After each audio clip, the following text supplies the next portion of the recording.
Hi, everyone. Thank you. Thank you for being here with us. I am truly honored on behalf of the Adam Smith Center for Economic Freedom to have this conversation with President Leonel Fernández of the Dominican Republic.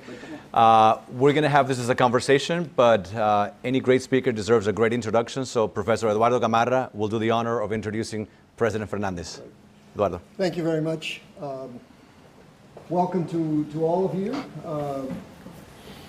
We're going to have President Fernández give us his vision of something that interests our class very much, Mr. President. I have with us a course called The Politics of Latin America.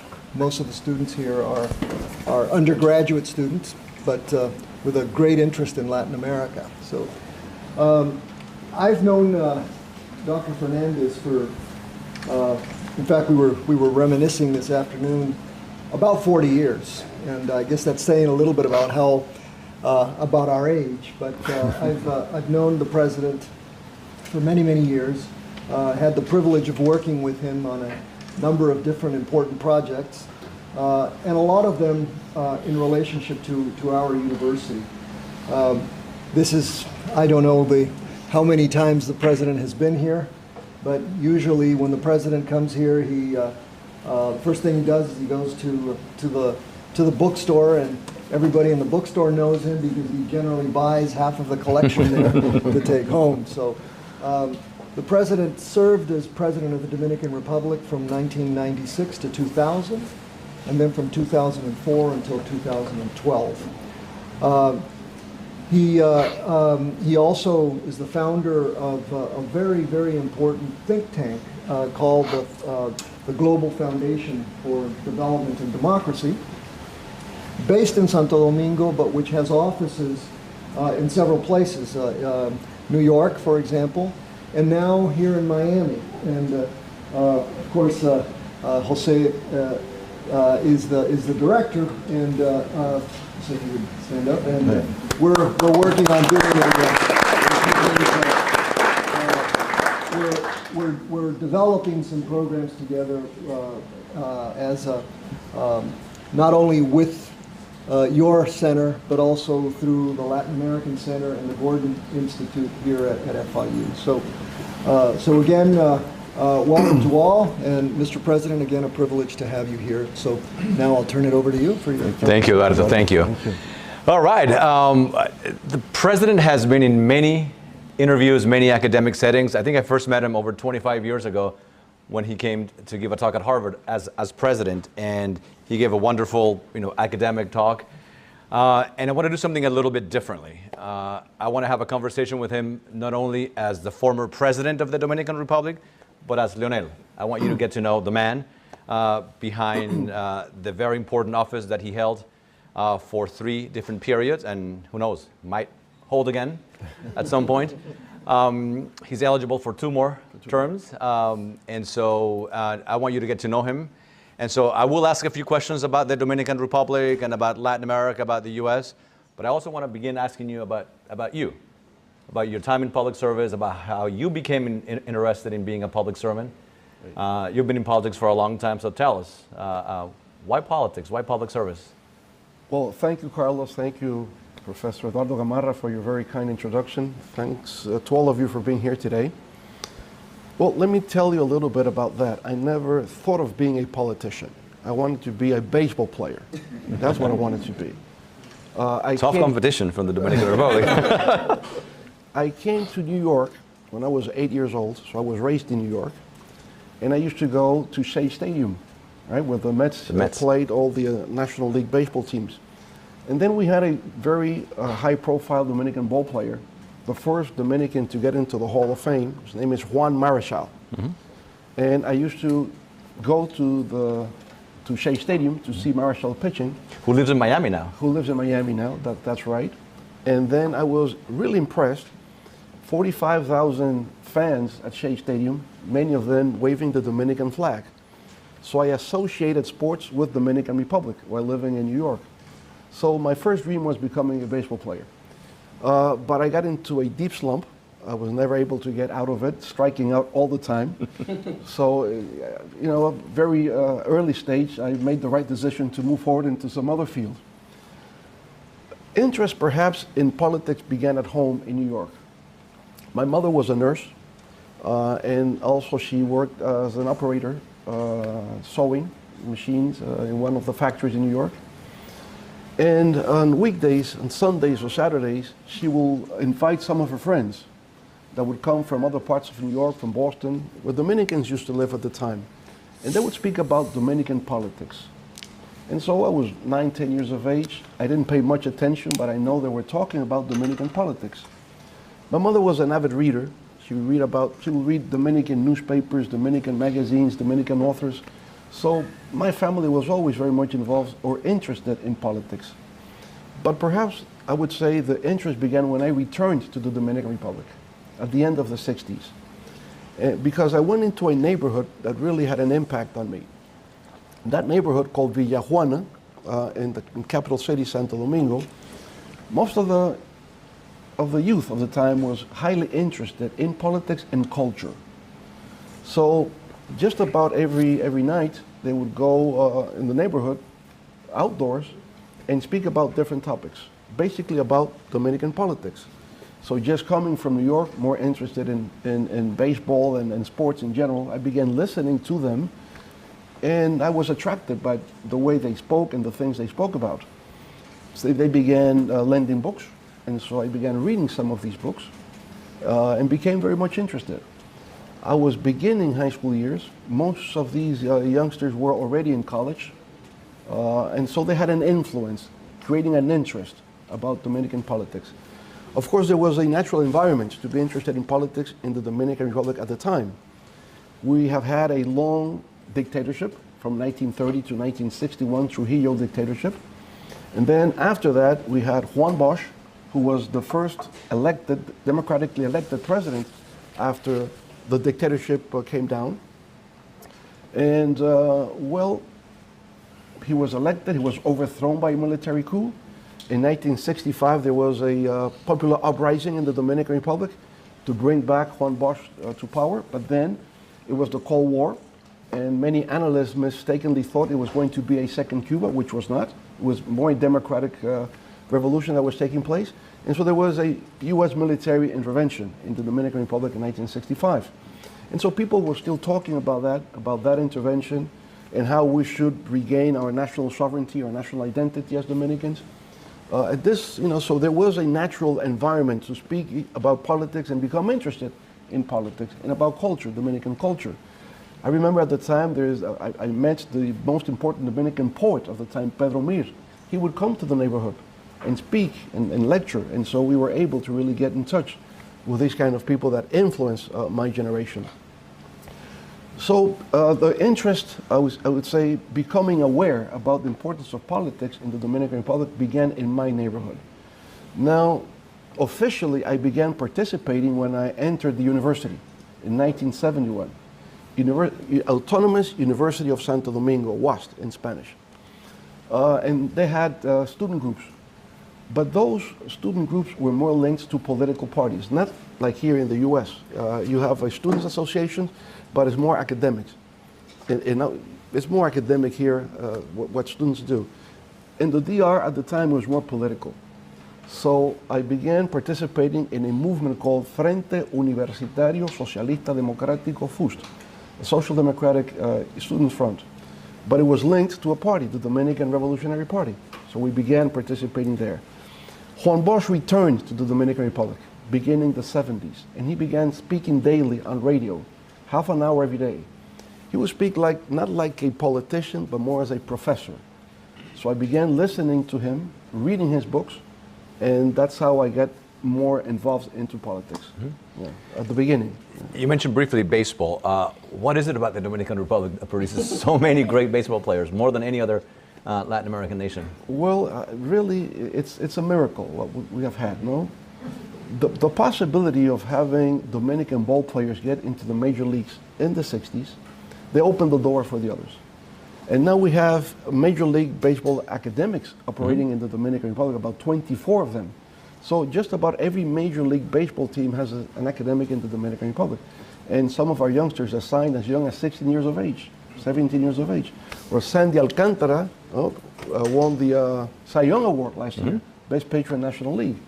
And so yes, Dominican, we call it baseball lands. Dominican Republic is baseball lands, really. What role do you think government needs to play, a government like the Dominican government, in promoting things like the arts, sports, areas where in the US, for example, the government is not really involved? Well, in our case, government has to play a very active and dynamic role because the private sector is not as developed as it is in a developed country, so government really takes care of that. In sports, related to sports, we have a sports ministry. And my sports minister was Juan Marichal. So you see how things connect. I used to see him playing here in the States, and then when I was able to when I was elected, then I appointed him as the first minister of sports because of his prestige and because of his connections here in the U.S.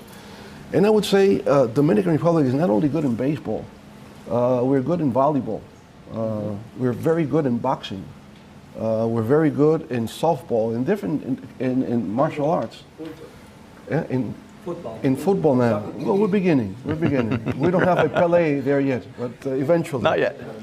And so we say that Dominican Republic is not a world power, it is not a military power, it is not an economic powerhouse, but we are a sports powerhouse worldwide because we go to the Olympics, we get gold medals and silver medals, so it's a source of pride for the Dominican Republic to be so good in different sports. Another area where the Dominican Republic really has excelled is in stability. For decades, the Dominican Republic has been remarkably stable politically, but also economically. We have a lot of students studying Latin American politics, and they would know that we have some regimes in Latin America that are politically stable, but economically unstable. Others that are politically unstable, but economically fairly stable. I think Peru comes to mind. Others that are politically unstable and economically unstable. Right. But the Dominican Republic is a model of political stability and economic stability. Since you were president the first time, there have been presidents of other parties, yet the macroeconomic stability has been remarkable. You welcome foreign investments regardless of who's in charge. What is the secret to that Dominican stability, both political and economic? Right. We have gone through stages. Right after Trujillo's death, our main goal was freedom and democracy. We had the first experiment, as we said before, but it failed. The Bosch regime, the coup d'etat, the military uprising, it failed. Then we had Balaguer, Joaquin Balaguer, who has become a legend in Dominican politics. He governed from 66 to 78. Into his 90s. Until his 90s and blind. Yeah, and blind. And blind. So we had a blind president in the Dominican Republic. But brilliant man, great scholar, magnificent public speaker, like no one else. He would quote on the Greeks and the Romans out of the top of his head. So a very, very highly educated, cultivated man. As any politician, history will judge finally, but my belief is that it's more positive than negative, what he did for the country. Those 12 years, there was economic growth. The economy was expanding, even though politically it was semi-authoritarian, I would say that. So modern democracy in the Dominican Republic begins in 1978. We had free and fair elections at the time. I think President Jimmy Carter, we spoke about this before, influenced the Dominican electoral outcome in 1978. When President Carter came to office, he promoted a policy of human rights and free and fair elections in Latin America, and I think that had an impact in our countries, alongside with other elements, other factors that were taking place outside the region. Remember that it was not only the Dominican Republic, but in the 60s and 70s, there were military coup d'etats everywhere, in Brazil, in Argentina, in Chile, everywhere. And politics was framed in terms of these are fascist governments, and we're struggling for a socialist transition. So it was either capitalism or socialism at the time. But many of these political leaders that were persecuted by the military regimes, they traveled over to Europe. Many stayed in Spain, others in Germany, others in Sweden, Switzerland. And at the time, I think three major events took place that influenced the Latin American leadership and the Dominican Republic political leadership as well. It was the death of Francisco Franco in Spain. This took place in 1876. And with the death of Francisco Franco, a democratic transition began to take place in Spain. Many Latin American leaders living in Spain at the time say, well, this makes sense. I think we can perhaps do the same thing in Latin America. So instead of fascism versus socialism, it became dictatorship versus democracy. The other was the fall of the military in Greece. And at the end also the fall of the family, the Salazar family in Portugal. Right? Another major element is when the socialist institution, el socialismo international socialism in Europe was more Eurocentric. They opened the door, so traditional Latin American political parties would participate within the international socialists. And then you had leaders like François Mitterrand in France, Willy Brandt in Germany, and so they became interested in Latin American politics, and they influenced. So it was Carter, human rights policy, and free, fair elections. It was the European process of ending dictatorships and pivoting into democracies. Latin American political leaders were there, they were influenced, they came back, and then they had a new mindset about where the political struggle should move into. So the Dominican Republic was the first location, the first country in Latin America that made that transition, right, in 1978. And from there on, we've had free, fair elections for the last 40 plus years. So we have been able to understand, and I think there is a consensus among all political parties in the Dominican Republic, there's a consensus that you need to have stable democratic political system in order to have economic growth and have social economic development. And we can see the difference between Dominican Republic and our neighbor, Haiti. The problem with Haiti is that it doesn't have a democratic political stability system. It is undemocratic, it is unstable, and because of that, there's a lot of poverty, a lack of opportunities. And so we see that the solving current problems in Haiti needs to go by first stabilizing politically, creating democratic institutions. So if you have that, there will be confidence in investing in the country. Private, local investments, foreign direct investment in the country. And then we were also making a transition in terms of economic development. Dominican Republic, as just about every country in Latin America, were export-led countries. In our case, sugar, coffee, tobacco, etc. In the 70s and 80s, then there was a transformation more into a service-oriented economy. So we began promoting tourism, free trade zones, and free trade zones is manufacturing, but more export-led. So in those corporations, you would manufacture apparels, footwear, plastics, medical equipment, etc., and basically export it into the U.S. market on a duty-free basis. Originally, in the 70s and 80s, there was a program called the Caribbean Basin Initiative, CBI. And with CBI, we would export into the U.S. market textiles, apparel, and these other products I was speaking about. They would enter the U.S. market on a duty-free basis, unilaterally. So we didn't have to open our economy to import goods and services from the U.S. Now, in the 90s, at the end of the Cold War, the whole program was changed, and now it's bilateral. So we are part of what is called DR-CAFTA, Dominican Republic, Central American Free Trade Agreement, and because of that, we continue to export into the U.S. market, and now we also import from the U.S. market. Many products also duty-free. So this is how it plays out. So we had tourism and free trade zones and growth within the financial sector, commerce, and this has enabled the creation of an expanding middle class in the Dominican Republic. Another major factor is Dominicans abroad, especially here in the States. We have nearly 2 million Dominicans in the United States. We are 11 Dominicans back home, 2 million more abroad. And it's interesting because in the last census, what we see is that those 2 million, 1.1 million were born in the States, and only now 900,000 migrated to the United States. So what we see as a trend is that looking into the future, we'll have more children born of Dominican parents living in the States.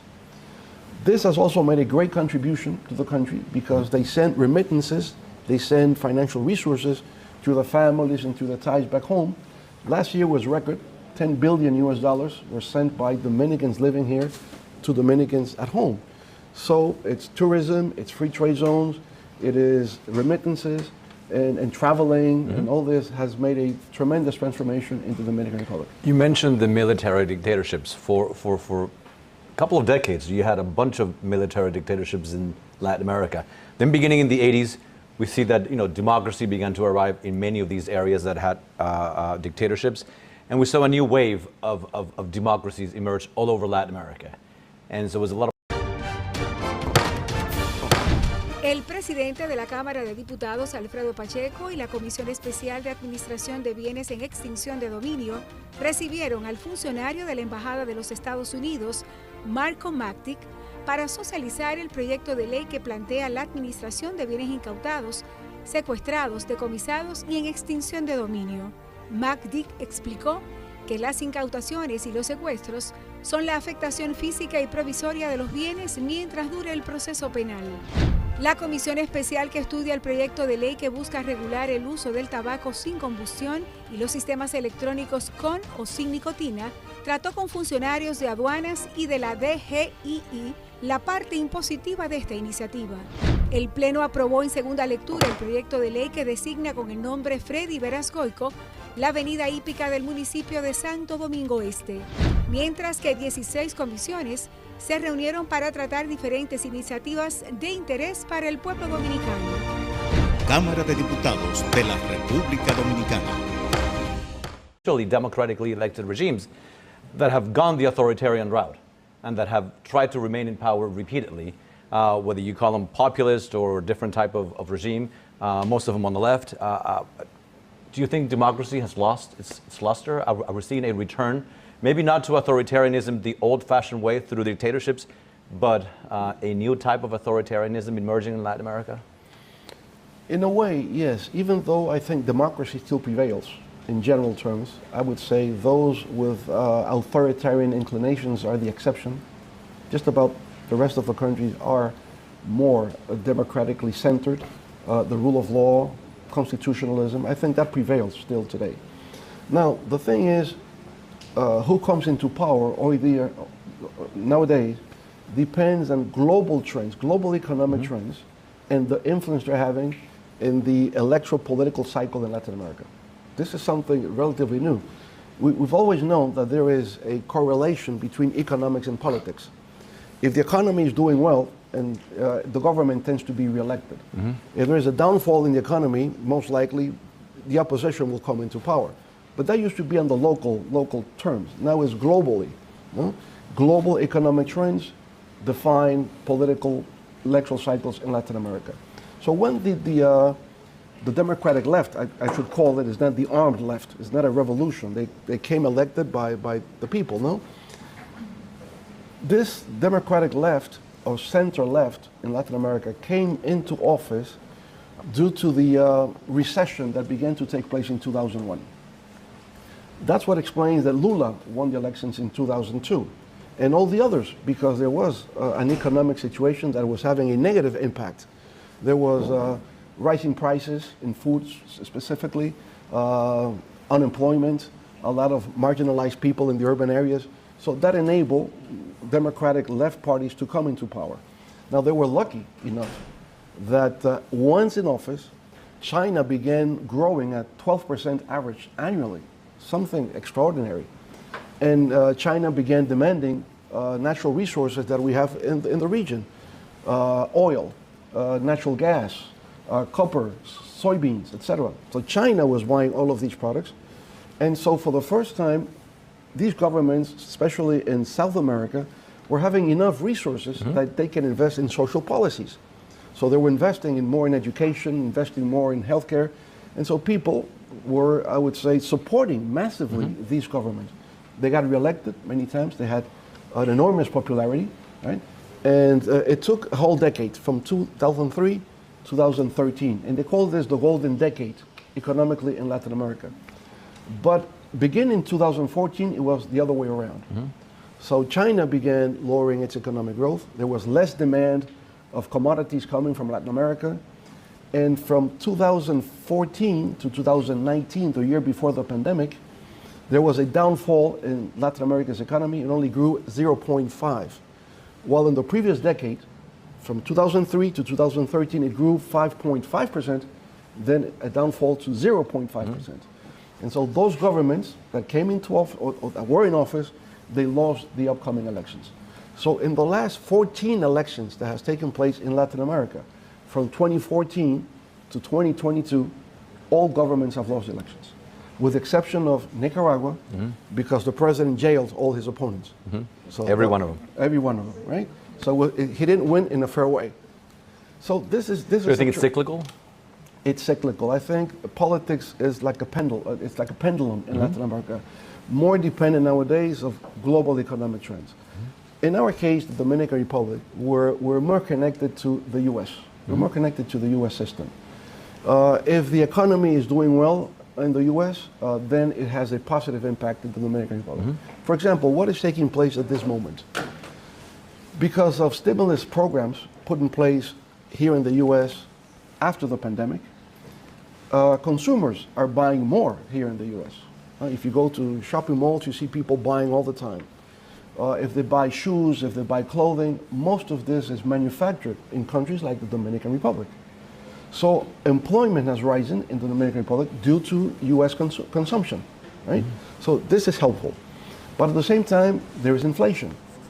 And if the Federal Reserve increases rates, Dominican Republic has necessarily to increase rates at the same time. Why? Because if the central bank doesn't increase the rates, then there will be a capital flight from the Dominican Republic trying to station where they will get more return. So it's all connected. 92 central banks around the world are doing the same thing, increasing rates, interest rates, right? So there is a connection there. Now, if you raise interest rates to bring down inflation, most likely you're going to slow economic growth. And if you have to continue raising interest rates, at some point there will be a recession. And if there is a recession, whoever is in power will lose the next elections. Now, of all the countries we talked about, there's three that have remained authoritarian for a long time. One, Cuba, 64 years. Venezuela, a quarter of a century. And Nicaragua, whether you count the first in the 80s, the first period of Ortega, or the recent one, even more. The Dominican Republic, again, has been a model of stability, democracy, free markets. Is there a role for the Dominican Republic to play in perhaps bringing these countries on the democratic side? Well, and if so, what should that be? I think we began playing that role during my administration when there was a crisis between Venezuela, Colombia, and Ecuador. Colombian troops entered Ecuadorian soil, persecuting members of the militia groups, members of the guerrilla groups. Colombian guerrilla groups supposedly operating from Ecuador. So we had a meeting by what is called then the Summit of Rio de Janeiro in the Dominican Republic, and there was a quarrel between these three countries. Even they were going to file a lawsuit in The Hague, no, for violation of human rights and whatever. So we were able to solve that problem in a diplomatic way. And so we left the meeting with the idea that the Dominican Republic could play a role of mediating on conflicts within countries in the region. I remember the president from Honduras saying Santo Domingo is the capital of peace in Latin America. And then some other conflicts came about and we were able to solve that, especially Honduras. When there was a military coup against President Zelaya, I had to go and travel, being president of the Dominican Republic, to rescue Zelaya, who was in exile in the Brazilian embassy, but under threat that would be killed by the Honduran military.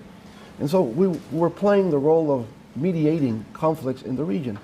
But successive governments have not been up to the occasion, and I think we have abandoned the idea of being neutral in order to solve problems within the region that no one else could solve, because there's in some cases lack of trust on OAS, the Organization of American States. They don't trust what takes place there. They say it is influenced by the US and Canada. They want to have something more Latin American. And there is no resource, there's no, I would say, third party on which you can rely to solve these conflicts that come about now and then among And so going forward, what do you think the Dominican Republic can do to bring democracy to these three countries in particular? Well, we can only show our example. The Dominican Republic has progressed, that we have modernized our country with democratic political stability, and that's the only way that can be done. And I think people are beginning to understand that. Because I would say this, Carlos, right from the Declaration of Independence of our countries at the beginning of the 19th century, the goal always was to establish democratic regimes. But we were never able to. The 19th century was always a struggle between caudillismos in different places. We never were able to, with some exceptions. Then entering the 20th century was the Mexican Revolution. I think made an impact in terms of eliminating dictatorship of the time, Porfirio Diaz, and having a democracy with its flaws, because a one-party democracy for many years. Now, Mexico has different political parties. It's a plural party political system. Well, you have Mexico. And then some of Chile at some point up to Allende, when then there was a coup, and then you had Pinochet for many years, and now Chile once again is within the democratic, circle. At some point you have a democratic Christian president, another time you have a socialist president. Now we have a young, very young socialist president, but he has to operate within the framework and the limits of a democratic constitution. So it's important to have the rule of law, and everybody has to respect that rule of law. Otherwise, absolutely, he creates a condition to be ousted from government, as recently has happened in Peru. When the president came out, he said he was going to dissolve the Congress. He couldn't step out of the door. Right. I think it was a self-inflicted coup that took place in that location. So with Cuba, we have to perhaps understand the historical moment. Cuba really was never democratic. Cuba was the last country to achieve independence at the end of the 19th century, 1898. And Cubans felt that they were mediated by the U.S., that the U.S. played a very active intervening role in Cuba, and so Cubans never understood there was really a democracy there. Juan Bosch, my mentor, lived in Cuba for over 25 years as an exile, and he was a consultant to President Carlos Prío Socarrás, the only democratic president prior to the revolution in 1959. So the revolution in Cuba took place in a moment where there were many other dictatorships in the region, and there was no democratic path to overcome those regimes. So Fidel Castro led the revolution in Cuba in 1959. Some Dominicans participated in that revolution with Fidel Castro. The revolution in Cuba triumphed in January 1959, and we had an expedition, a military expedition, coming out of Cuba in June 1959, 6 months later, with people that were trained and participated in the guerrilla with Fidel Castro coming to the Dominican Republic to overthrow Trujillo, the 14th of June movement. So at the time, when the Cuban Revolution took place, the idea was there's no other way, because the democratic path has been obstructed. We have to do it by revolution. And so Fidel was seen as a hero in Latin America at the time. When Juan Bosch was overthrown by a coup d'etat, and then there was a popular uprising in 1965, and U.S. military took over, people of my generation that began participating in politics, they thought that the only way out was going to be through a revolution. So the revolutionary phenomenon is something that must be understood in the context of the historical process at the time. Now, once you are able to get into power through the democratic system, revolution doesn't make sense. So revolution has become something obsolete. The revolution that's taking place nowadays in the 21st century is the revolution of knowledge, science, and technology. And that's the only way that we can also move forward in Latin America, through knowledge, through science, through technology transfer, so that we can increase our productivity, our competitiveness in international trade, and create a volume of wealth that, well distributed, will make our countries modern countries in Latin America and around the world. You mentioned China very briefly. Some would argue that the United States for a long time has ignored Latin America, and that by creating a vacuum, the Chinese have been able to step in And right now, they are South America's biggest investor, biggest trading partner, and the second for Latin America. We're not for Mexico, where U.S. trade is key. It would be the biggest in Latin America. Are you concerned about the Chinese in Latin America? A, and B, if so, what should U.S. foreign policy look like so that the U.S. has a bigger, stronger, more robust presence in the region? I think the U.S. was more concerned and involved in Latin America because of the Cuban Revolution. And then you have President Kennedy talk about the Alliance for Progress. It was a response to the Cuban Revolution.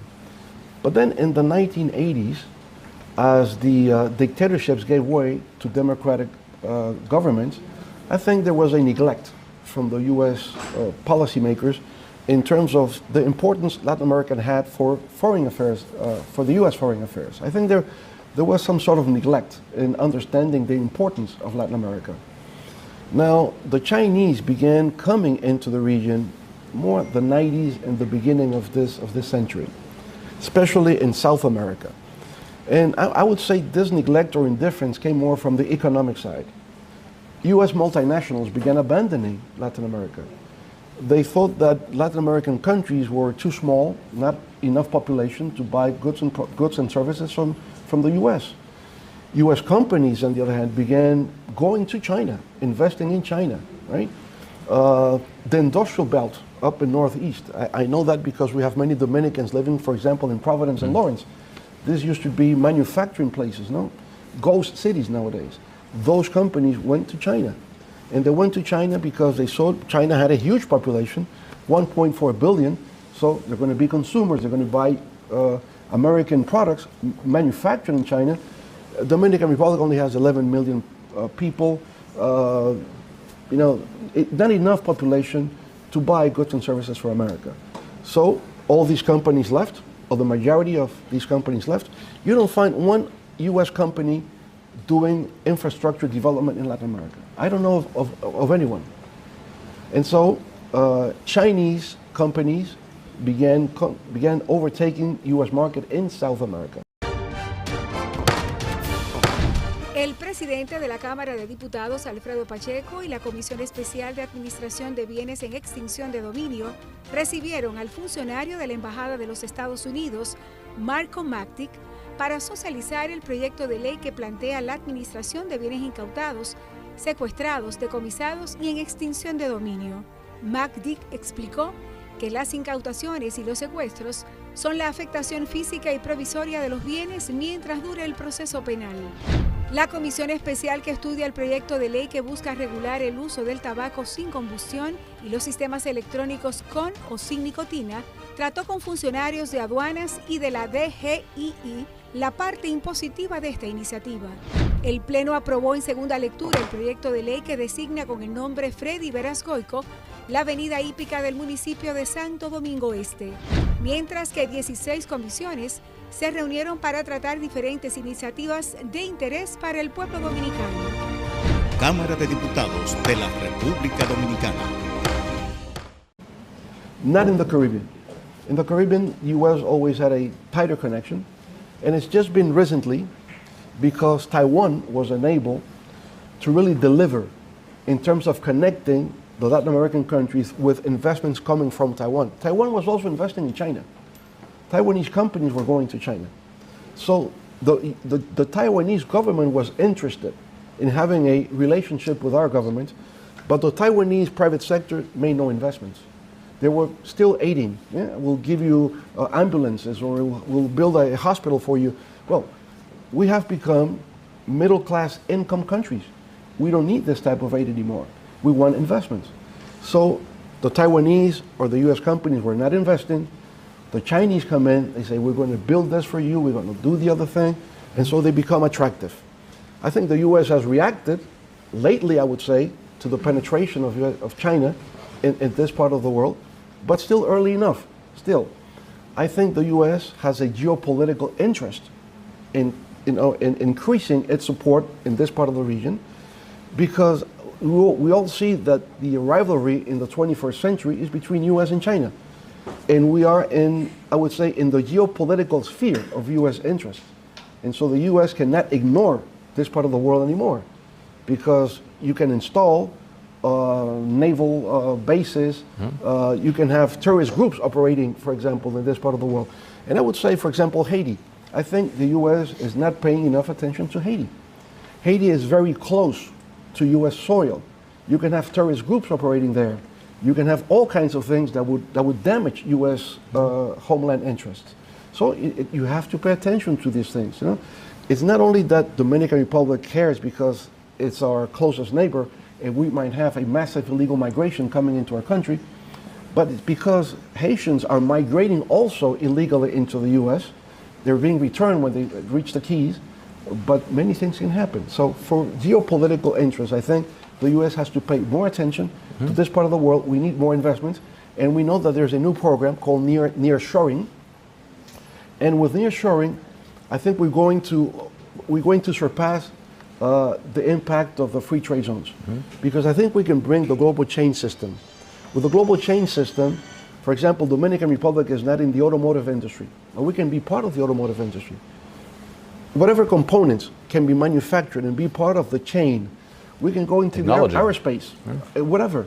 We can leapfrog into different products and services with more value added, which is the challenge that we have for the future. So speaking of those challenges, we mentioned before you've been president for 3 terms. You're eligible for 2 more terms. Yes. If you were to run again and win, what would a Fernandez 4 administration look different from the previous 3? Well, there is continuity and change, as everything. No? Continuity in terms that we're going to continue consolidating democratic institutions in the Dominican Republic. That's one. The rule of law. So there can be no way back. Whoever governs in the future, you have to maintain a democratic system. Right. We can improve that.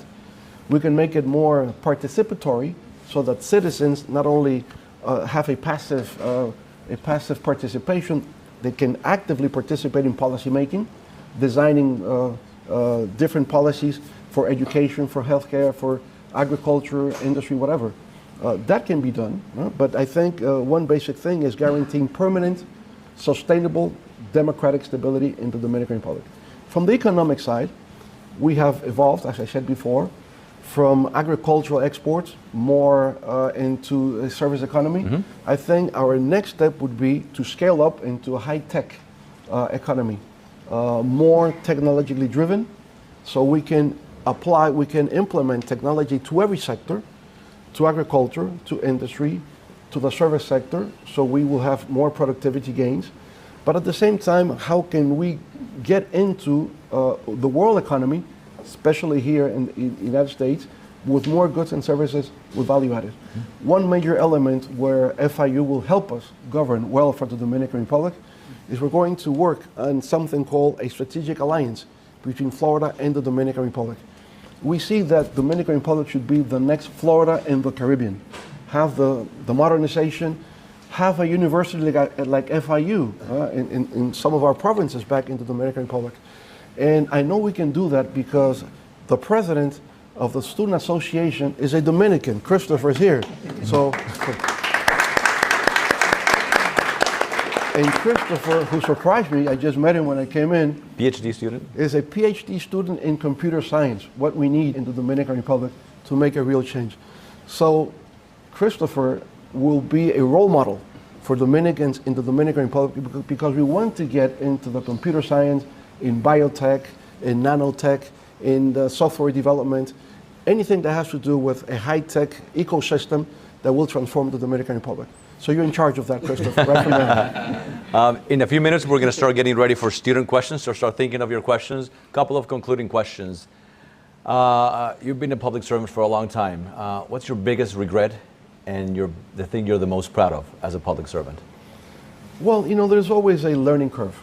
I remember when I came in, people were protesting in front of the palace because they wanted a decree that was delivered by my predecessor to be changed. And then I say, what is it that they want?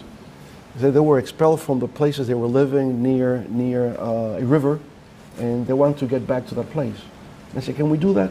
I said, you can do it temporarily until we build new houses for them. In the meantime, they don't have to be homeless. I said, it sounds like a good idea. But then instead of just annulling the previous decree and delivering a new one, I invited those people to come into the palace, to the cabinet room.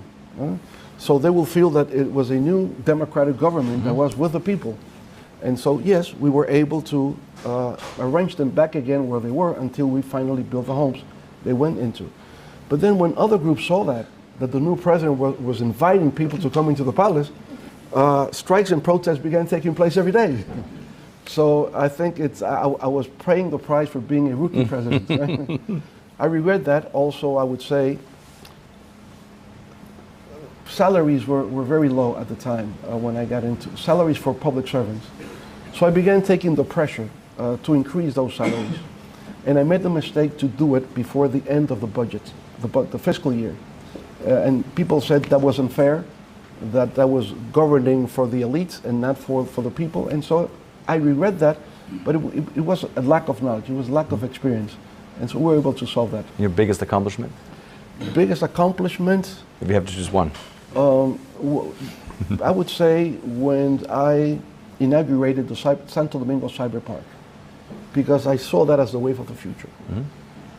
That dream has not been fully fulfilled, but I think with the Technological Institute of the Americas and the Cyber Park is converting that into a technological corridor of the Americas that we will do in our partnership with the state of Florida. The metro. Ah, the metro. The metro. Yes. Well, thank you for remembering that. Yes. When we built the metro system, is a subway system in the Dominican Republic. Nobody thought we could do it. They said this is something for developed countries, not for countries like the Dominican Republic. And we did it with Dominican engineers. They built the subway. When we inaugurated the subway, the metro, it was a day of pride for the Dominican Republic. We saw the flags everywhere. And even in New York, people in their apartments were hanging the Dominican flag in sense of pride that we were able to build a subway system in the country. Thank you for remembering that to me. At the center, we're developing a leadership program to study leadership in collaboration with the College of Business, and we have a scholar of leadership here. In your opinion, briefly, what makes a great leader? Thinking about the people. It's not about you, it's about the people. So if you have that always focused, that you're working to improve the life of your fellow citizens, and it's a great personal sacrifice, then you might become a good leader. You have to listen. You learn by listening. You have to understand the particular things that really interest people. You have to be a people's man in order to become a leader. So we began talking about you as a public servant, and I want to conclude with a question that I ask every leader that comes into the center. We have a lot of young students here, tons. And I'm sure many of them want to be public servants one day. But they read the news, they look at what's going on around them, and all they see is the negativity surrounding public service, politicians, the corruption, the scandals. What do you tell them to become, why should they be public servants? What words of advice would you give them if they really want to be public servants, but they're turned off by what they read or see on television? Well, you know, I would say being a politician, especially in Latin America nowadays, is always serious business, and is perhaps even dangerous because your reputation is always on the line. But there is also a sense of honor serving your country, right? And if you get that honor bestowed upon you, and you can really make a contribution and be able to transform the country, I mean, there's no more honor than that you can get. On a personal level, if you're someone who is seeking knowledge and experience, there's no other place that you can gain more knowledge than being a public servant. Because politics has to do with everything. If you become a medical doctor, you only know about medicine, and you only know about your area of expertise. If you become a lawyer, you stick with civil law, or you're a trial lawyer, but you don't know much more about that. But in politics, you know about everything. You know about healthcare, you learn about education, you learn about agriculture, you learn about just about, so your interest for life opens up for you. It enlightens you to really, you understand the world better, you understand human nature better. So nothing is more transformative than becoming a public servant on the personal level. So if you're looking back and looking at young Leonel, the high school student, and you have a choice of being a baseball player, Hall of Famer, or president, you would have chosen I would have the same? preferred being a baseball player. I'm still stuck to it.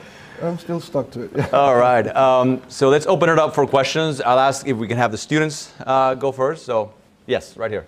Yes. Okay. So, hello everyone. Say your name and where you're from. I'm Zolo Batista, born and raised in the Dominican Republic. Moved here almost 3 years ago to pursue my bachelor's here in finance and economics. Mr. President, a pleasure to have you. Basically, I just wanted to ask you because I had the chance to be an intern in the Ministry of Finance this last summer, and I will be heading to JP Morgan as soon as I graduate to be in the investment banking division. And we're low-key heading into a recession, so I just wanted to know what measures and actions would you want to take if and when you get elected and you basically become president for the stability of the banking system, especially in the Latin America industry. So for the next questions, we're going to have a microphone only for the benefit of people watching online. Right. Well, let me tell you, we have a very financial stable system in the Dominican Republic, as you well know. The last banking failures took place 2003, and ever since, many measures were taken and implemented to have a trustworthy and stable financial system. Now, you never know. Look what's happening here now. There recent failure by 2 banks, and there's a lot of concern that it might spread and affect other banks here in the States or even in Europe. So we hope it doesn't happen, because it's always a catastrophe when you have these financial fall downs. But I think with your experience, what you're doing here, and what you're planning to do at JP Morgan will be of great interest for the Dominican Republic, because we are connected to the financial international system. We're always issuing bonds, we're increasing our debt, and if we have Dominicans who are knowledgeable about how the global financial system operates, you can better represent the interests of the Dominican Republic. So I congratulate you. So we have in computer science and now in finance. I think the Dominican Republic is heading for a very prosperous 21st century.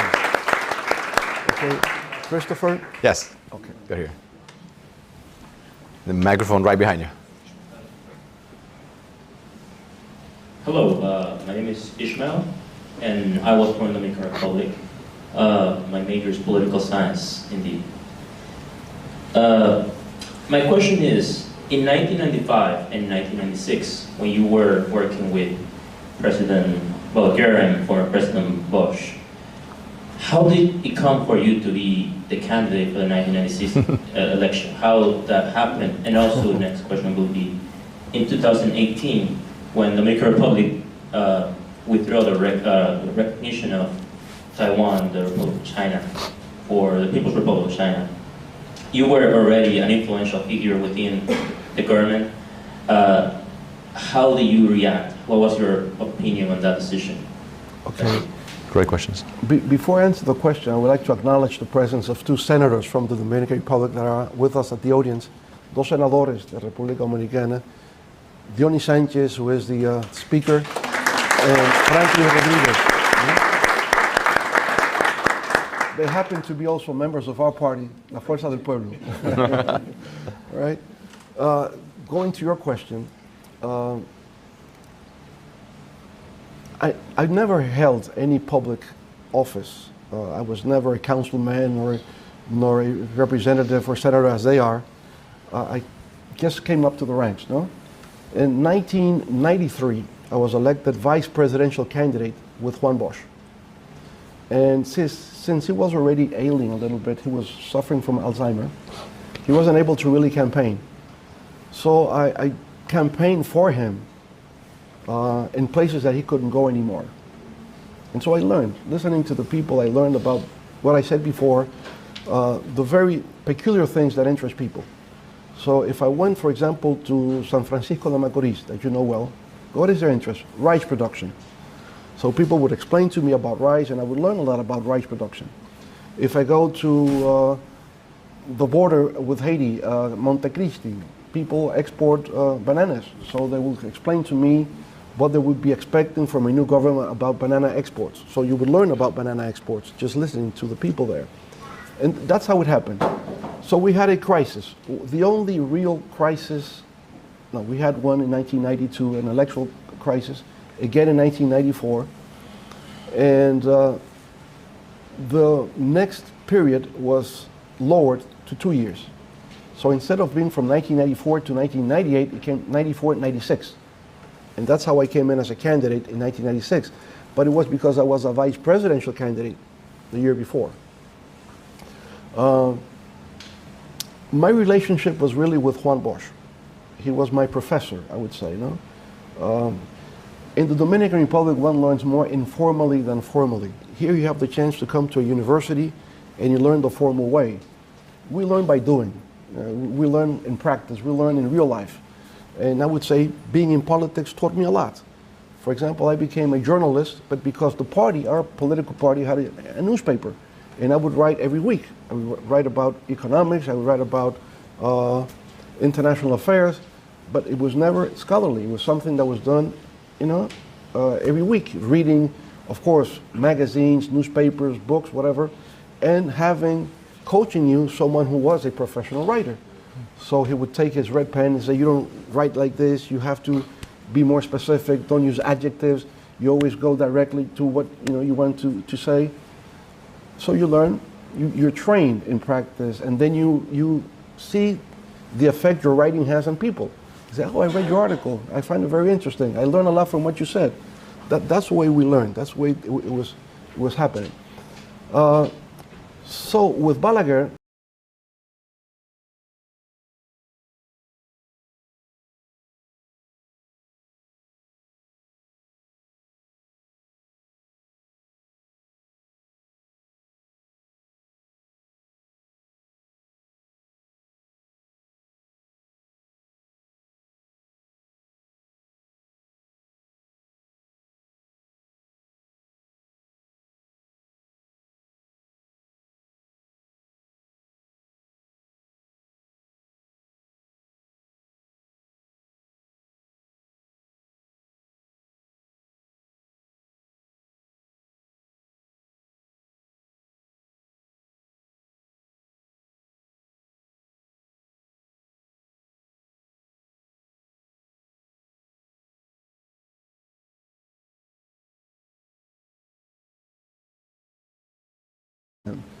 and my impression of him, as I said before, even though he has a long history that came within the Trujillo regime, and my generation objected him because of that, they always thought, why a man of such brilliance and of such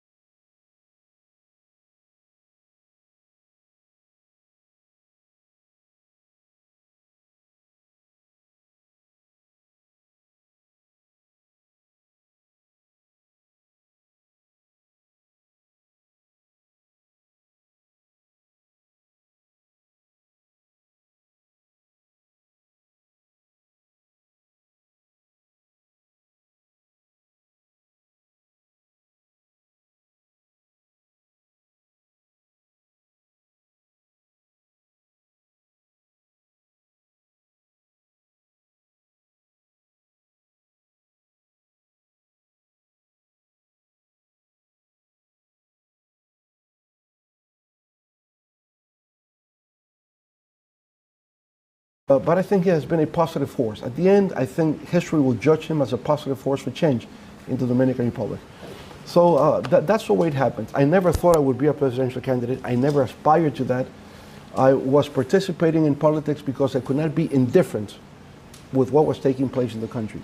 But by participating, you become noticeable. People start looking at your leadership. You get involved, and that's what happens. I have a friend here, Joaquin Jerónimo, who was my classmate back from ninth grade. And he also began participating with politics with me personally. He became ambassador. He was ambassador during my period, my government. And now we are in this new political party, Fuerza del Pueblo. Mm-hmm. Right? And Taiwan? Taiwan. Repeat the question again on Taiwan. Of course. In 2018, the government, you were already, you were not the president, but you were influential. You were an influential figure in politics and government. How was your reaction with the change of recognition from Taiwan to the China? Republic of China? Look, I think it was inevitable that would happen because China has control. And then when Dominican Republic wanted, for example, to lead one of the agencies, we didn't have China's support. But China was and is very influential in Africa. So all those African votes, we will not have it. China is very influential with countries in Asia. So Dominican Republic was alienated in the UN system. We couldn't really hold any position because China will alienate the votes for any country that did not have formal diplomatic relations with the People's Republic of China. So Taiwan's influence was waning and China's influence was continuously moving up. So it was inevitable that at some point we needed to have formal diplomatic relations with the second most important and powerful country in the world. That's right. Yeah, you can start it. I could project. Yeah, start it. Project. First of all, good evening, everyone. First of all, thank you so much for coming out here and taking time out your very busy schedule to meet with us, all Florida International University students. We thank you so much. So as you can see, there's a number of Dominican students studying here in the United States. So what measures do you think could be implemented to support and encourage those Dominican students studying here in the USA? And how can Dominican Republic further benefit from the education and the skills these students bring back home? Right. Well, first of all, I think you're all very privileged to be here in the States at the college level because you become bilingual, you become bicultural, you create a network of relationships that is, I would say, human capital, social capital that would be of great interest for the Dominican Republic. Now, our main challenge is how can we bring you back? Because once you are at FIU, we have nothing of this nature back in the Dominican Republic. So how can we attract you? We have to create opportunities. And by that I mean, for example, in your case, the technological corridor, the America's technological corridor. If you find high-tech corporations in the DR, computer science, you will be willing to come back. Now, you won't stay because you will never stay definitely. You will be going back and forth. If you've lived here, you don't go back and stay there. There's so many things taking place here in the States that you need to come back now and then, right? So you become circular. You're there, you're here, you're everywhere. You become global. And we need global citizens in the Dominican Republic. If you go to JP Morgan, you know what that means for the Dominican Republic? The value added that you're having for your country? Fantastic, excellent. You cannot stay forever here. We need you down there, but you're not going to stay there either. You're going to be around, here and there, but making connections, attracting investors to the Dominican Republic, making of the Dominican Republic a showcase for the world. And that's what you can do. And that's we are aspiring to create that atmosphere for our youth to be part of the transformative process in the Dominican Republic. Mm-hmm. Right. Okay, let's have time for 2 more questions. We'll do, well, we got 3 hands, so let's do, yikes. Okay, we'll do 1 and 2. Let's see. Go ahead. Then we have to leave. Here's a plane to catch. Yeah, okay. So make it brief. And name and where you're from. Good afternoon. My name is Lisi. I graduated from civil engineering last December, and I'm from the Dominican Republic as well. Civil engineering, okay. And I would like to know, what do you recommend us as a new generation to keep making improvements and to help and serve our country, not necessarily as politicians, but as global citizens? Right. Great question. Well, I think for you, civil engineer here in the States, Dominican Republic is booming in terms of real estate. As a matter of fact, we have an engineer here. His name is Jose Espinal. Jose Espinal is a new generation of engineers in the Dominican Republic from Santiago, the second largest city in the country. And he's part of a movement that is transforming Santiago with new architectural styles. It's glass and steel. You go into Santiago, you see it's a modern city. Little Miami is Santiago because of what you're doing, right? So in your case, I would say stay in touch with colleagues from the Dominican Republic, civil engineers, what they're doing down there. He would like to also bring his colleagues here and invest in Miami, invest in Florida, in real estate. Because if we're talking about integrating Dominican Republic into Florida, integration means many things. It means investments, it means trade, it means finance, it means science, it means education. So if we can bring investors from the DR to invest in Florida, they will accumulate a larger volume of wealth, but at the same time they will learn with the new techniques that are being implemented here. And they will take that back to the Dominican Republic, and we create a bridge between Florida and the Dominican Republic for mutual benefit. It will benefit people living in Florida, it will benefit people living in the Dominican Republic. This is what I think is the wave of the future, building that bridge that can connect us together in the different endeavors in which we're involved, right? In your particular case, young Dominican, professional, living here, you have to read Dominican history. You have to somehow strengthen your national identity. You're global, but you're Dominican. Right? Your Dominican roots has to be strengthened and deepened every time, and that means getting emotionally connected with what takes place in the Dominican Republic. All right, go for it.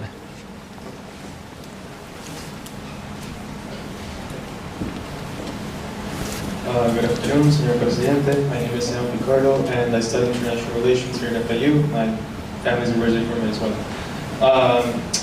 On the topic of building bridges, my question is the Dominican Republic making the same calculation that they don't want to be stuck in sort of the competition between economically and politically between China and the US, and want to keep fostering those regional relationships between, for example, Mercosur and the Dominican Republic, or the Dominican Republic and the EU, especially in light of, for example, Mercosur is about to, or they already signed a trade agreement with for I think decades now. So do you see yourself fostering those more regional relationships and alternative bridges? Well, you know, you have to have a, I would say, strategy for your country. And any country would try to diversify its international relations. So you'll have a presence everywhere, no? In Europe, in Latin America, in the US, in Asia, everywhere. Now, our main partner is the US for logical reasons. First of all, we have 2 million Dominicans living here already. Look at you, you're Dominican Americans, right? You have American culture, you have the English language, so you are naturally, it comes out naturally because of demographics, Dominicans living in the States, 300,000 already in Florida. 300,000 Dominicans in Florida already.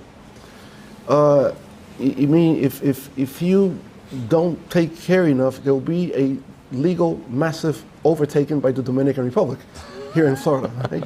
Peaceful overtake. But what I mean is, you have to diversify. You need to have diplomatic relations with just about anyone in the world. You don't need to have 194 embassies around the world because, you know, a country like ours doesn't need to have an embassy in Nigeria because we hardly have anything in Nigeria. But we do have an embassy, for example, in South Africa.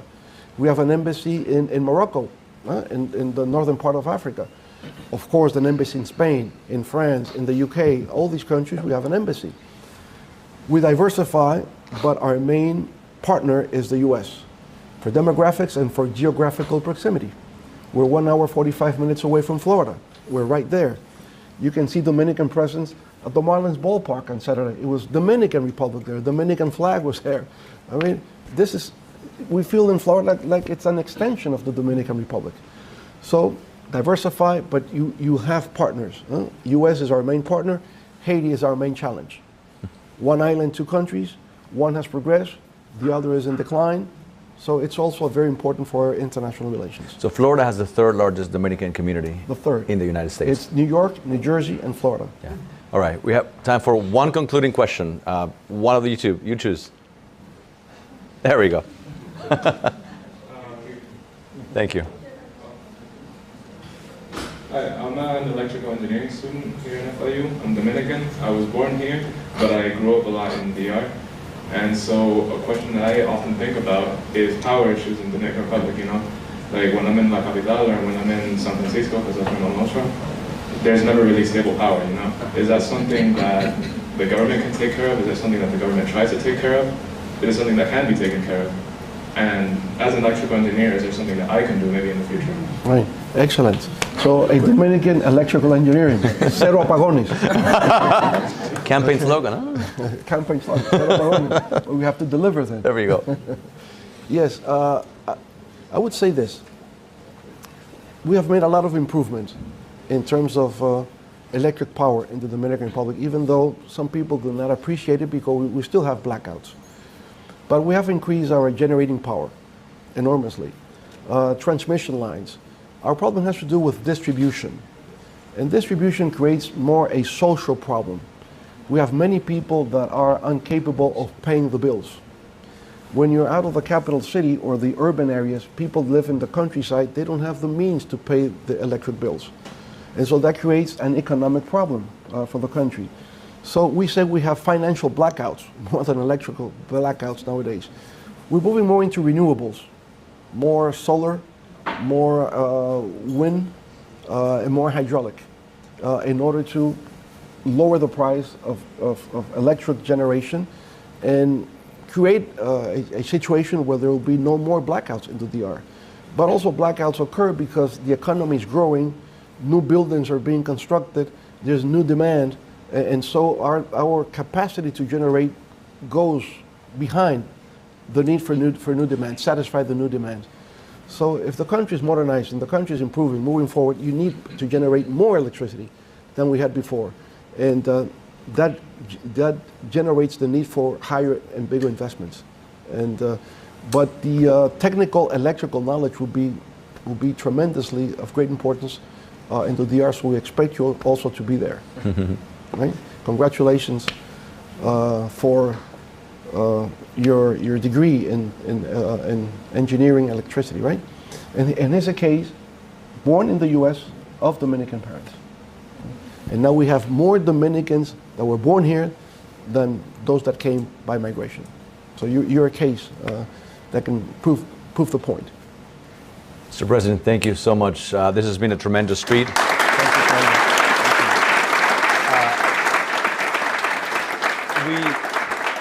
We could be here a few more hours, but you have a plane to catch. You've been very generous with your time. Thank you all for coming, and thank you again for being here with us. It's been a pleasure. Presidente, gracias.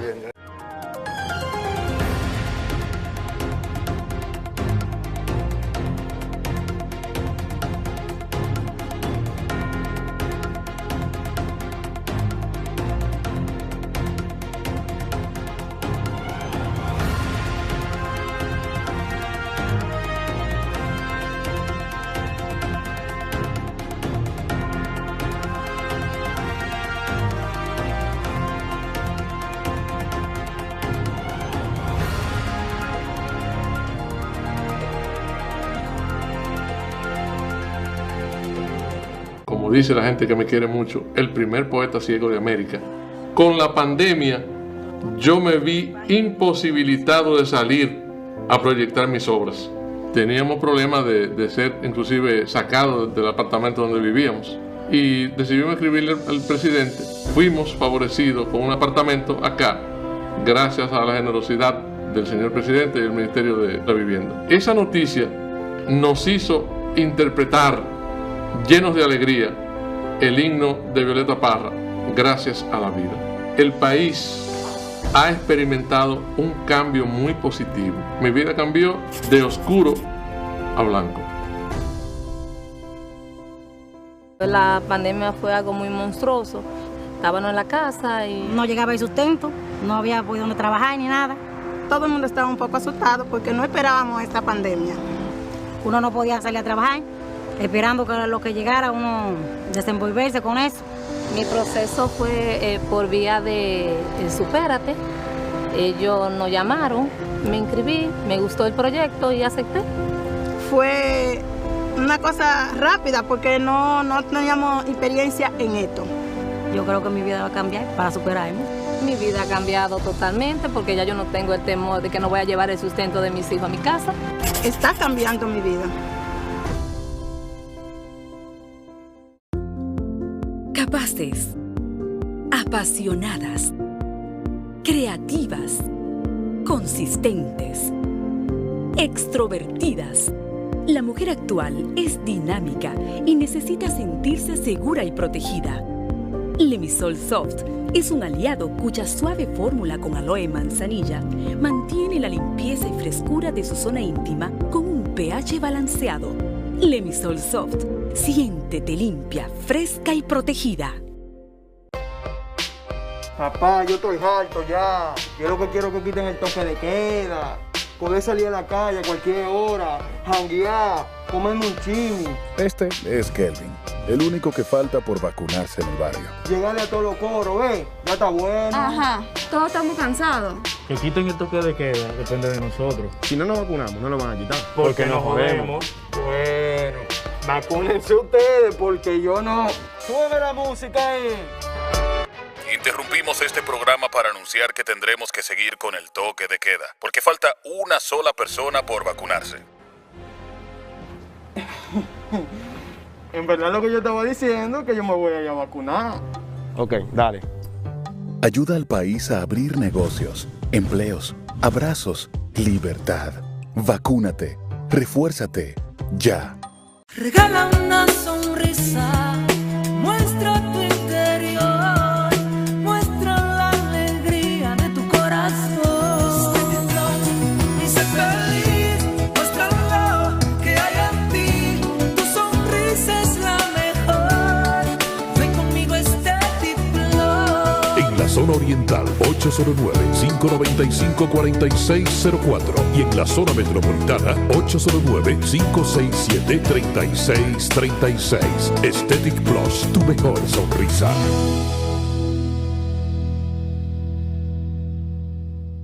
Convencidos en que la tecnología e información son garantías de éxito y desarrollo de las personas en la era digital, la Fundación Salvador Holguín trae totalmente gratis a tu provincia de Jabón los cursos de informática e inglés para ponerte acorde con los tiempos y garantizar la capacitación y profesionalidad de sus compueblanos. Ya están abiertas las inscripciones. Llama ahora mismo al 849-457-4226. Fundación Salvador Holguín. Tecnología a tu alcance.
Aquí no se corta nada. La democracia no perecerá. La libertad de expresión es garantizada.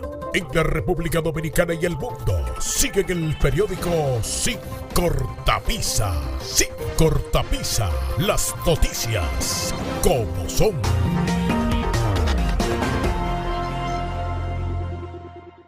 Querido niño Jesús, no te había escrito desde hace mucho tiempo y esta vez te escribo para pedirte algo, no para mí, sino para el muchachito mío, para darle su Navidad. Necesito una brisita, hombre. ¡Papi, mira!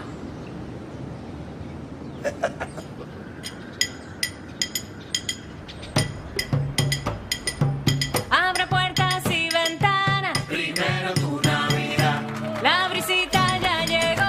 Primero tu Navidad. Siente cómo entra en tu mente. Primero tu Navidad. Y sale del corazón. Primero tu Navidad. En la calle está sonando. Primero tu Navidad. Que la Navidad llegó. La brisita llegará primero a ti y a quienes más necesitan, para que se cumplan tus deseos. Primero tu Navidad. Para cortar el plátano, gire el plátano 45 grados. Con precaución, haga una incisión en la cara de su No. La verdad que a la gente le gusta complicarse. Lo mismo pasa con el banco. Mira, tú tienes 8,000 cajeros, canales para ti 24/7, subagentes, hasta en el colmado de enfrente. Colmado. Una app que ni siquiera el internet te consume. Y aún así, hay gente que se da el viaje para el banco. Oye, no hay que complicarse, que los canales Banreservas están ahí para ti, cuando quieras. No te compliques y utiliza los canales Banreservas, tu banco fuera del banco. Banreservas, el banco de todos los dominicanos. Con la brisita navideña vienen los mercados económicos de Inespre, con los productos básicos de la canasta familiar y los ingredientes de la cena navideña a precios justos, para que tengas una Navidad más feliz. Primero tu familia, primero tu alegría, primero tu Navidad. Gracias a Salvador Iguín ya puedo contar con una ayuda que me dio. Contenta porque era algo de que yo le estaba pidiendo a Dios desde hace un par de meses desde que tuve el accidente, y gracias a Dios primeramente me dio la oportunidad de conocer a Salvador y me dio su mano amiga entre Está. Gracias Señor le doy que me lo puso en mi camino. Bueno, yo venía bajando para arriba y llegando a Rodríguez, un borracho se me atravesó y se me salí todo y como quiera me traje en una vía contraria ahí. Ya no pensé más nada, no pensé en los muchachos, me dije cómo se dio, no sé, y ahí para adelante.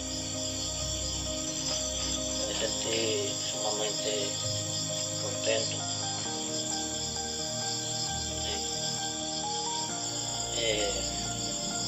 Como te digo, la operación fue todo un éxito, muy bien.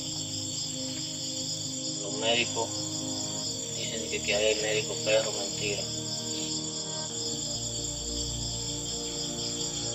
Ahí no hay médico perro.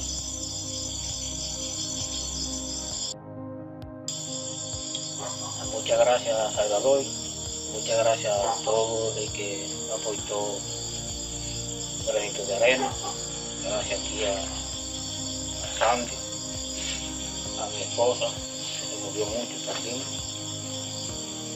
y todo el que estaba en oración respecto a esa operación. Salvador Iguín, yo le quiero decir que siga así, que el Señor le va a dar su recompensa, y el grupo médico, que lo felicito, porque el primer hospital que voy y tienen esa tendencia fue en Santo Domingo. Un logro más de lo que se está haciendo en el grupo democrático, liderado por el líder Salvador Iguín. Este es uno más de los logros de lo que nos ha propuesto y nos ha dicho nuestro líder. No dejen perder una vida por falta de diligencia, porque la diligencia está. Nuestro líder está haciendo lo que Dios lo ha mandado a hacer. ¿Qué? Salvar vidas. El salvador de todos los japoneses.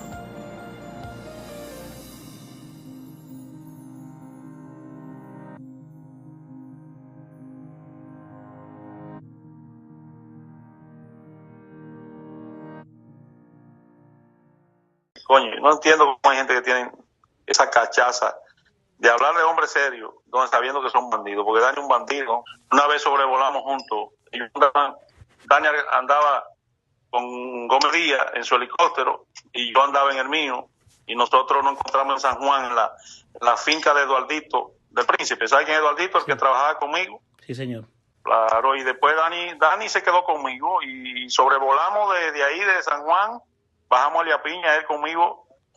Yo me recuerdo que yo iba ese día piloteando mi helicóptero, que él ni siquiera sabía que yo era piloto.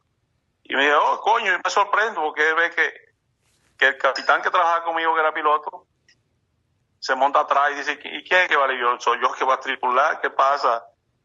Entonces él se sorprendió cuando me ve que entonces voy a Elia Piña, y de ahí entonces salgo de Elia Piña y bajo a Barahona. De Barahona fuimos a Jimaní para ver lo del lago Enriquillo cuando pasó la catástrofe. Sí, señor. Y él, de encima de mi helicóptero, grabó todo eso. Entonces de ahí volví, regresé a la capital, yo mismo piloteando y aterricé en el Hotel Santo Domingo, que ahí era que yo tenía una suite ahí alquilada. Okay. Y ahí entré y él entró incluso a esa habitación, se lavó la cara y en el carro mío fue que yo lo mandé a su casa con el chofer mío y me quedé ahí en ese hotel durmiendo, que andaba con una novia esa noche. ¿Cuándo fue eso? Eso fue, para hablarle con exactitud, comando, 2002-2003, uno de esos 2 años.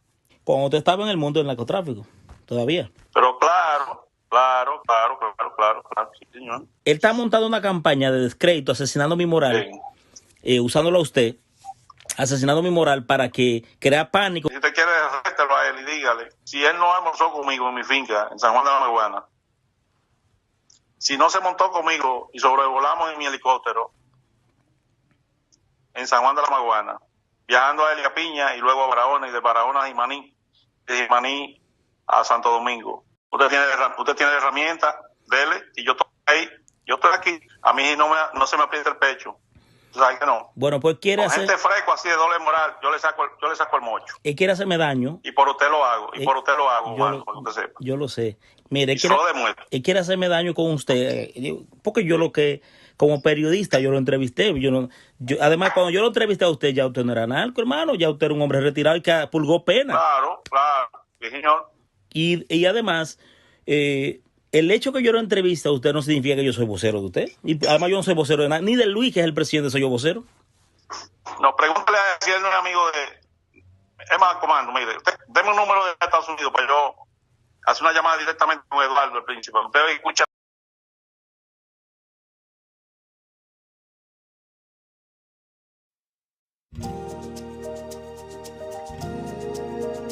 Tenemos un propósito que marcará un antes y un después en la historia de la República Dominicana. Despachar la mercancía que llega a nuestros puertos en 24 horas. Es un trabajo en equipo, un desafío que solo se puede enfrentar con entusiasmo y valentía. Nuestras aduanas están equipándose con los últimos avances tecnológicos porque solo con modernidad y eficiencia podremos agilizar los procesos operativos. Es un gran reto, pero si unimos nuestras voluntades, juntos podremos lograrlo. Esta iniciativa impactará los índices de competitividad de nuestro país, favorecerá el comercio exterior y mejorará la calidad de vida de nuestra gente. Nos encaminamos a ser el hub logístico de la región. Es un propósito donde ganamos todos, pero sobre todo ganamos como país. Despacho en 24 horas. Juntos a tiempo. Dirección General de Aduanas.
No, eso hace 22 años que yo tuve ese accidente, ya yo me había hecho 3 operaciones.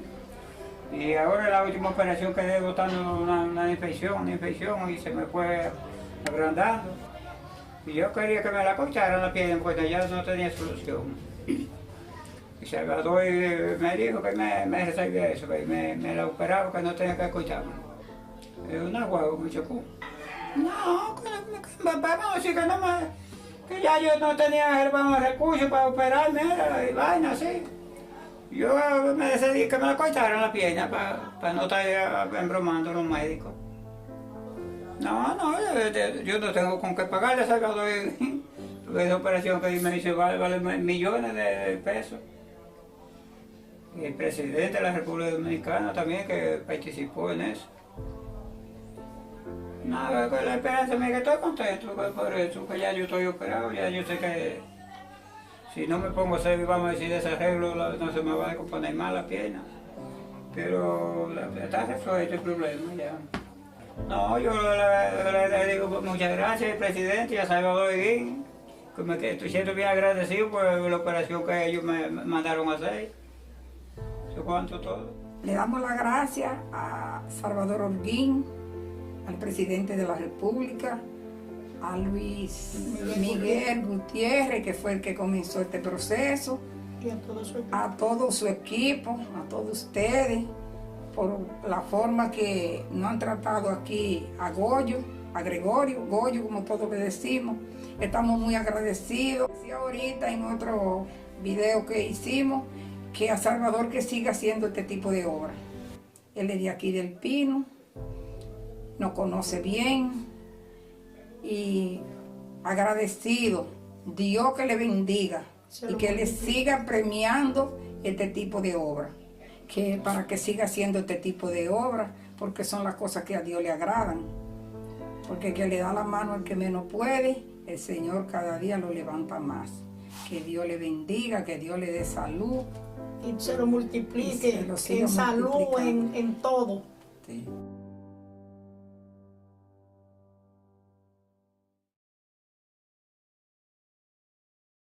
Porque creemos en el desarrollo de los pueblos y su gente, la Fundación Salvador Holguín da apertura a los cursos técnicos de electricidad, plomería, electrónica, reparación y fabricación de inversores totalmente gratis. Tu aporte solo es asistir a recibir las enseñanzas de profesores especializados en el área. Ya no hay justificación. Si no eres profesional o no tienes una carrera técnica, esta es tu oportunidad. La Fundación Salvador Holguín te espera con las puertas abiertas en el Pino de Jabón. Inscríbete al 849-457-4226.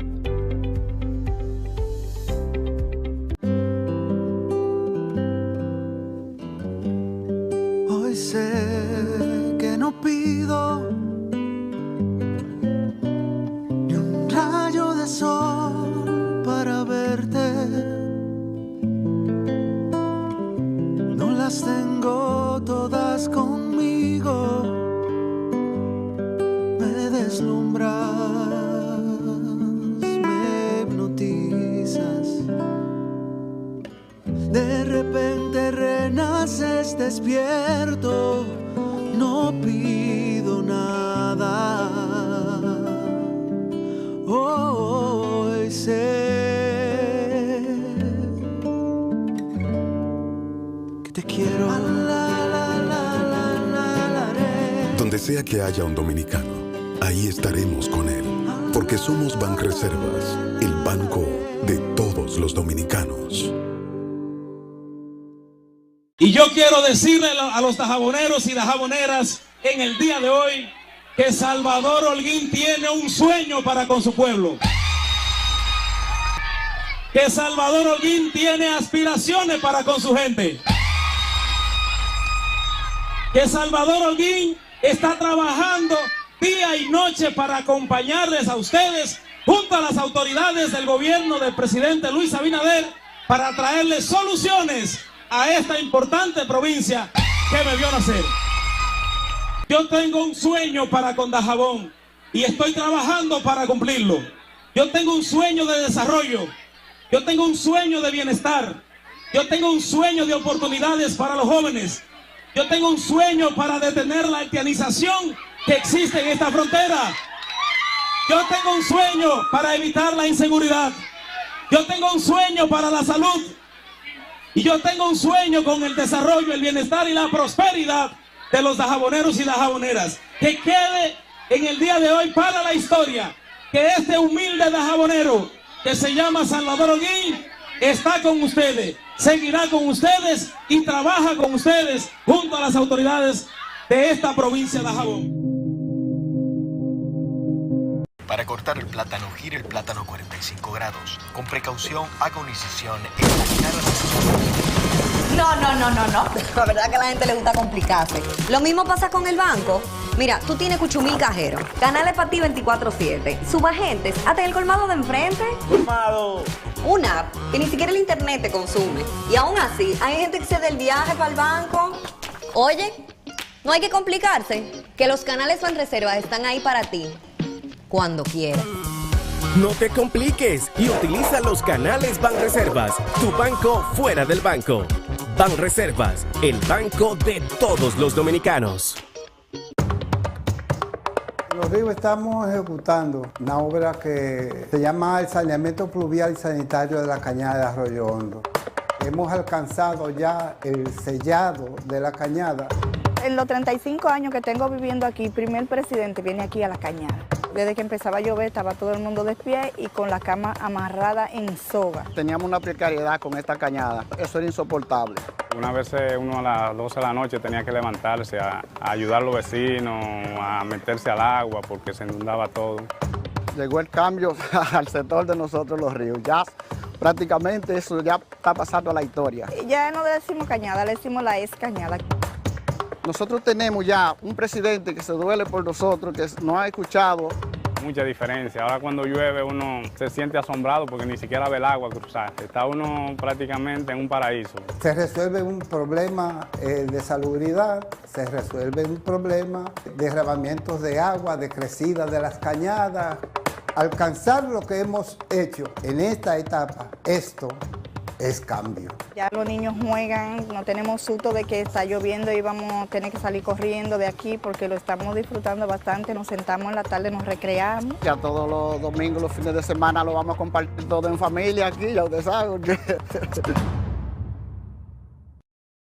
Aquí, en la provincia de Santiago, esto es cambio. Imagínate tú, no es fácil. Nadie nos hacía caso. Después de tener más de 12 años en la comunidad abandonada, nuestros barrios que daban pena. Claro, el cambio se siente desde ya, desde que Luis Abinader tomó las riendas de nuestro país. Teníamos varios años esperando la terminación del tramo de la circunvalación norte. Es un tramo que nos ayuda a descentralizarnos de la ciudad y en el cual nos da una potencial muy alta, tanto de trabajo, porque ya no es una promesa, es una realidad. Son 77 barrios que se han comunicado directamente. Nos dignifica como personas y aparte que nuestro entorno coge más valor y nuestra propiedad. Nos encontramos en el puente Abraham Gómez. Teníamos un largo tiempo ansiosos por este puente. Este puente comunica la autopista Duarte con Laguna Prieta, Puñal y Guayabal. Cuenta con todos los elementos estructurales y las especificaciones técnicas que debe contar con un puente metálico. Desde el 2008 no se le daba un remozamiento a esta arena y estamos más que agradecidos tanto como santiagueros y como presidente de la Asociación de Baloncesto de Santiago. Los santiagueros estamos orgullosos de esta gestión porque se siente el calor del gobierno ayudando a su gente. Esto es Cambio. Aquí, en la provincia de Duarte. Esto es Cambio. La provincia de Duarte es una provincia maravillosa. La gente de aquí somos todas trabajadoras, buenas y serviciales. En otro tiempo, verdaderamente fuimos abandonados. Realmente era un caos. Pero después que nuestro presidente Luis Abinader llegó, nosotros estamos dentro del cambio, de ese cambio que el presidente soñó. Nos encontramos en la provincia de Duarte, en donde el gobierno central, a través del Ministerio de Obras Públicas, ha venido realizando un conjunto de ejecutorias para mejorar la calidad de vida de los habitantes de esta provincia. Y se están cumpliendo los trabajos a capa y espada. Antes esto era intransitable. Porque imagínate, si antes era mucho polvo y un desastre. Hoy día esta vía no está en una maqueta, esto es un diseño realizado. En tiempos atrás solamente había un beneficiario del puente Guisa, que era el río, porque cada vez que hacían un puentecito lo hacían malo y se iba. Esa obra para nosotros ha sido una obra maravillosa. Vimos realidad este sueño. Y miren, 2 años aquí se ha asfaltado a donde quiera. Ahora podemos salir en los vehículos, llegamos más a tiempo y nuestros vehículos no se deterioran. y agradecidos estamos como comunitarios por eso. También tenemos lo que es la reconstrucción, el asfaltado de la carretera de Controva hacia San Francisco, así previendo accidentes y mejorando la seguridad vial de la misma. Esto que ustedes están viendo hoy aquí es solo una pincelada de lo que está haciendo el gobierno en la provincia de Duarte.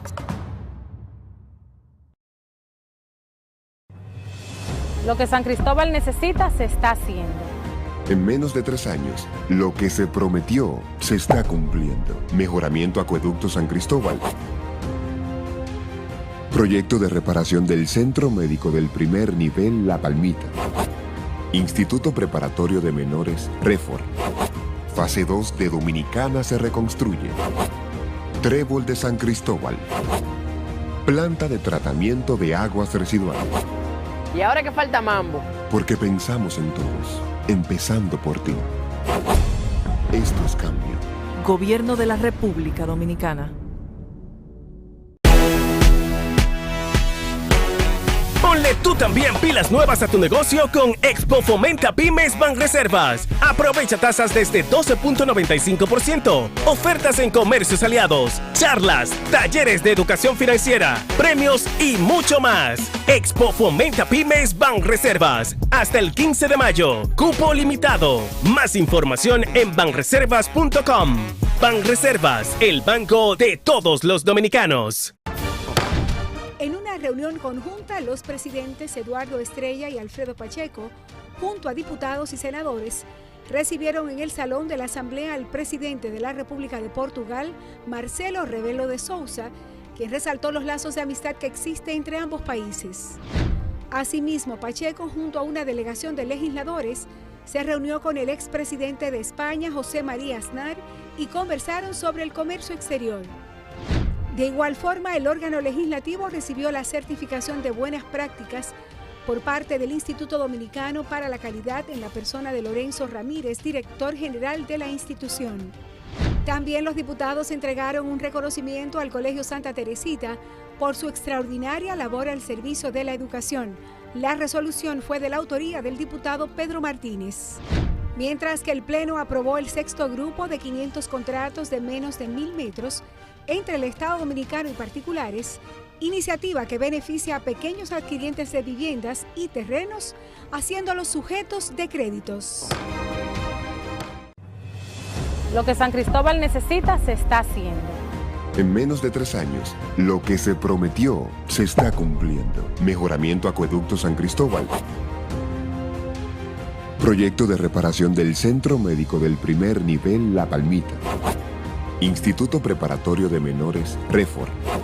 Fase 2 de Dominicana se reconstruye. Trébol de San Cristóbal. Planta de tratamiento de aguas residuales. ¿Y ahora qué falta mambo? Porque pensamos en todos, empezando por ti. Esto es cambio. Gobierno de la República Dominicana. Aquí, en la provincia de Duarte. Esto es cambio. La provincia de Duarte es una provincia maravillosa. La gente de aquí somos todas trabajadoras, buenas y serviciales. En otro tiempo, verdaderamente fuimos abandonados. Realmente era un caos. Pero después que nuestro presidente Luis Abinader llegó, nosotros estamos dentro del cambio, de ese cambio que el presidente soñó. Nos encontramos en la provincia de Duarte, en donde el gobierno central, a través del Ministerio de Obras Públicas, ha venido realizando un conjunto de ejecutorias para mejorar la calidad de vida de los habitantes de esta provincia. Y se están cumpliendo los trabajos a capa y espada. Antes esto era intransitable. Porque imagínate, si antes era mucho polvo y un desastre. Hoy día, esta vía no está en una maqueta, esto es un diseño realizado. En tiempos atrás solamente había un beneficiario del puente Guisa, que era el río, porque cada vez que hacían un puentecito lo hacían malo y se iba. Esa obra para nosotros ha sido una obra maravillosa. Vimos realidad este sueño. Y miren, 2 años aquí se ha faltado, a donde quiera. Ahora podemos salir en los vehículos, llegamos más a tiempo y nuestros vehículos no se deterioran. Y agradecidos estamos como comunitarios por eso. También tenemos lo que es la reconstrucción, el asfaltado de la carretera de Controva hacia San Francisco, así previendo accidentes y mejorando la seguridad vial de la misma. Esto que ustedes están viendo hoy aquí es solo una pincelada de lo que está haciendo el gobierno en la provincia de Duarte. Aquí, en la provincia de Santiago, esto es cambio. Imagínate tú, no es fácil. Nadie nos hacía caso. Después de tener más de 12 años en la comunidad abandonada, nuestros barrios estaban que daban pena. claro, el cambio se siente desde ya, desde que Luis Abinader tomó las riendas de nuestro país. teníamos varios años esperando la terminación del tramo de la circunvalación norte. Es un tramo que nos ayuda a descentralizarnos de la ciudad y en el cual nos da una potencial muy alta, tanto de trabajo, porque ya no es una promesa, es una realidad. Son 77 barrios que se han comunicado directamente. Nos dignifica como personas y aparte que nuestro entorno coge más valor y nuestra propiedad. Nos encontramos en el puente Abraham Gómez. Teníamos un largo tiempo ansioso por este puente. Este puente comunica la autopista Duarte con Laguna Prieta, Puñal y Guayabal. Cuenta con todos los elementos estructurales y las especificaciones técnicas que debe contar con un puente metálico. Desde el 2008 no se le daba un remozamiento a esta arena y estamos más que agradecidos, tanto como santiagueros y como presidente de la Asociación de Baloncesto de Santiago. Los santiagueros estamos orgullosos de esta gestión porque se siente el calor del gobierno ayudando a su gente. Esto es Cambio. Los Ríos estamos ejecutando una obra que se llama el saneamiento pluvial y sanitario de la cañada de Arroyo Hondo. Hemos alcanzado ya el sellado de la cañada. En los 35 años que tengo viviendo aquí, el primer presidente viene aquí a la cañada. Desde que empezaba a llover estaba todo el mundo de pie y con la cama amarrada en soga. Teníamos una precariedad con esta cañada, eso era insoportable. Una vez uno a las 12 de la noche tenía que levantarse a ayudar a los vecinos, a meterse al agua porque se inundaba todo.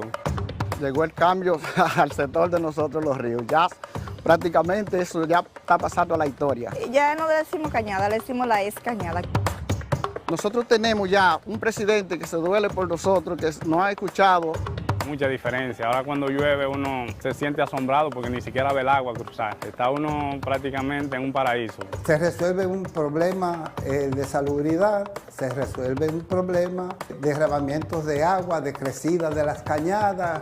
Alcanzar lo que hemos hecho en esta etapa, esto es cambio. Ya los niños juegan, no tenemos susto de que está lloviendo y vamos a tener que salir corriendo de aquí porque lo estamos disfrutando bastante, nos sentamos en la tarde, nos recreamos. Ya todos los domingos, los fines de semana lo vamos a compartir todo en familia aquí, ya ustedes saben.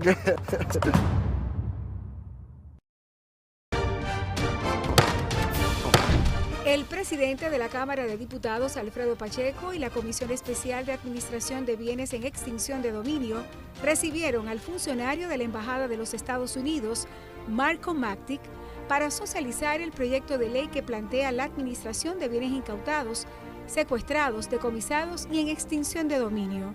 Mactic explicó que las incautaciones y los secuestros son la afectación física y provisoria de los bienes mientras dure el proceso penal. La comisión especial que estudia el proyecto de ley que busca regular el uso del tabaco sin combustión y los sistemas electrónicos con o sin nicotina trató con funcionarios de aduanas y de la DGII la parte impositiva de esta iniciativa. El Pleno aprobó en segunda lectura el proyecto de ley que designa con el nombre Freddy Veras Goico la avenida hípica del municipio de Santo Domingo Este, mientras que 16 comisiones se reunieron para tratar diferentes iniciativas de interés para el pueblo dominicano. Cámara de Diputados de la República Dominicana.